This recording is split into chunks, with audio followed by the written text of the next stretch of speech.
Nuk është gjithë tjetër veç se një Pinochet. Por ky është dhe demagog, se ka mësuar demagogjin nga Enveri.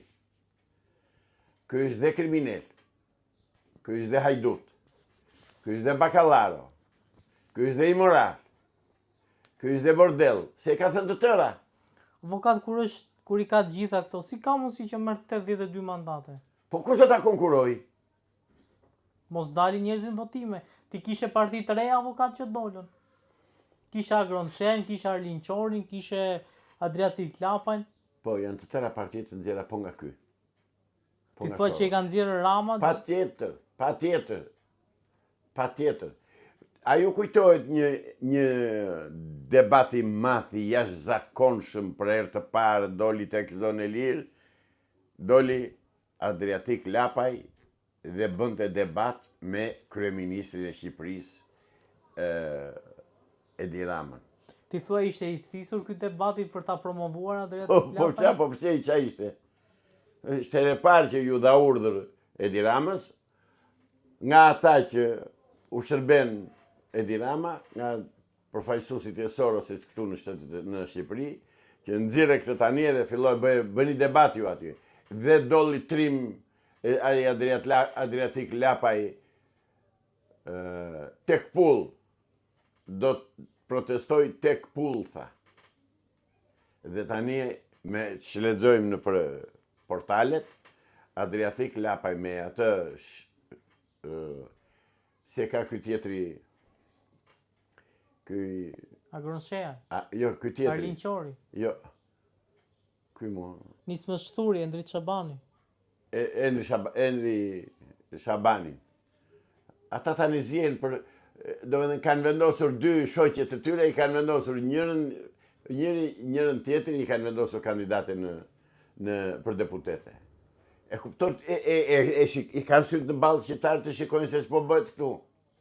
Zotëri, nuk do njihen këto. Mua më ngro fakti, dhe më ban me shpresë, fakti që këto zgjedhje nuk do njihen, dhe po e keni vënë re, nuk është shprehur absolutisht fare ambasada amerikane në Tiranë. Çfarë shenjë është kjo, avokat, që s'është shprehur fare? Unë përbëjshin shumë pozitive, për mua. Çfarë fshihet pas kësaj tingurimi për të mos folur të Amerikanëve? Nuk ngurojnë Amerikanët. Kuptimin për të mos folur, që s'kan fol. I lënë, shikoj deri ku do shkoj pislloku i këtyre të dyve. Pra deri ku arrin, ku e kanë atë. Deri ku arrin përgjithësia në Shqipëri. Dhe pastaj do të presin këmbët të dy palëve. Nuk do njihen këto zgjedhje. Ta dinë qytetarët shqiptarë. Ua them me qetësi, me bindje. Shumë më kanë kritikuar se më kanë thënë këthën nuk do bëjnë zgjedhje. Nuk kam thënë nuk do bëjnë zgjedhje, të nderuar qytetarë shqiptarë. Kam thënë që në Shqipëri zgjedhje nuk do ketë. Do ketë ndryshime kushtetuese, do të hidhet poshtë kushtetuta e sotme serbo-greke, kushtetuta e 7501, dhe do ndryshoj sistemi politik nga republikë parlamentare që e kemi sot në republikë presidenciale. Tani, pse them kështu? Dhe pse them s'ka opozit? Se do t'i kthejmë prap opozitës. Ju kujtohet që opozit miratuan rritjen e rrogave të deputetëve deri në 4.000-5.000 euro, a ju kujtohet? Kjo opozita e miratoi me njëherë atë. Pse mos ta bënte? Pa është opozit. Çfarë duhet kishte bërë, në fakt, pyetja është. Çfarë duhet kishte bërë? Po, të thoshte se kjo është e padrejtë. Siç është e padrejtë. Të vinte kush që të rriten një herë rrogat e administratës. Vur nivelin minimal të jetesës të qytetarëve. Hiq mundësinë të pastreheve, strehoj të tërë, qytetarët shqiptarë, hiq urinë dhe varfërinë në masat e gjëra të popullit që hanë edhe pinë me lista në për dyqane, janë bërë këta tregtarët e vegjël janë bërë të merë qytetarë sepse pa bukë si lënë dot. Po lekët si marrin dot dhe janë në një dilemë të jashtëzakonshme s'di nga t'janë mbaj. Pra, këta janë deputet e opozitës, palacot e opozitës. Po a them, prap, shkurt, me krye palacon që i drejton dhe nuk u ndje fare për ngritjen e rrogave të deputetëve. Dhe tani ngrihet e thot do bëj protestot në datën 16 sa ka lënë. Do bëj. Dhe ta bëj, pa pse do bëj? Ja të garantoj dhe garantoj qytetarët shqiptarë, nuk do bëj dot protest. Ti mendon se nuk do dali ton protest? Jo, nuk do t'i lënë të dalin protest. Me një telefon do futen, do ikin me bish në shalë. Këtu do jemi. Për këtë do bëj protest? Për Salihun?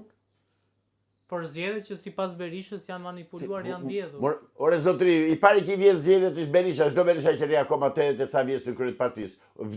Vdiqin ata djemtë dhe burrat e Partisë Demokratike që të mbeten gjithë një Tritan Sheu, Sali Berisha, të gjithë spiun të sigurimit të shtetit që ka rreth vetes që i futin në lista të mbyllura. Këtu është burimi i shpërthimit dhe i urrejtjes së qytetarëve. Ore, Sali Berisha e ndëshkuan demokratët. Madje dikur e ka thënë ajo ish kryetaria e parlamentit që tha, ne na ndëshkuan tanë, tha. Kjo është vërtet. Edhe tash prap demokrati i ndëshkuan. Unë jam demokrat në shpirt, si jam antar demokratik, Partisë Demokratike, po kuptohet. Jam djathtas. Avokata votuat në zgjedhjet e 11? Jo, nuk votova. Dhe nuk votoj. Unë do votoj vetëm atëherë kur të bëhen zgjedhje, tamam siç e ka gjithë bota. Dhe kur të zhduken nga skena politike këta bastardë që po mashtrojnë dhe po vjedhin popullin në mënyrë të organizuar që të dy palët. Të quajtura PDPS. S'janë PDPS, janë komunistë e Partisë Punës. Avokat, pas tyre zgjedhjeve ku në fakt duhet ta pranojmë që ka pasur një mazhorancë të fuqishme, 82 mandate që kishte kohë që nuk kishte një mazhorancë kaq fuqishme deri në, po them, kur ishte Berisha në pushtet para 2000-shit.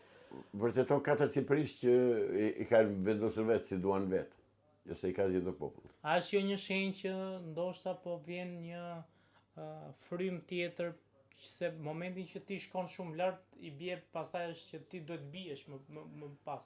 Kanë rënë, por nuk e shohin. Unë i shoh të rrëzuar. Unë nuk shpresoj, nuk shpresoj, po edhe nuk besoj që të njohin Amerikanët, Shtetet Bashkuara të njohin 84 deputet këtu në opozitë. Ishte pamundur. Nuk ndodh. Por nuk besoj edhe te këta LGBT të Evropës që do vinë pas nesër. As ata nuk do t'i njohin. Se dhe ata, sado që janë bakallar, më keq se bakallarvojnë, se janë tërë komunistë, janë të tërë të komanduar nga Putini, tërë këta europianët. Edhe ata nuk do e ulin veten deri aty sa të njohin të tilla zgjedhje. Kësa i thonë 8-0. Pra të tërë e shikojnë, i kanë sy të ballë që këtu ka një marrëveshje, një ujdi midis politikanëve shqiptar, që të mos lëvizë Sali Berisha nga kreu dhe qëndrimi i Sali Berishës në krye të Partisë Demokratike e dënoi për së treti Partinë Demokratike në zgjedhje.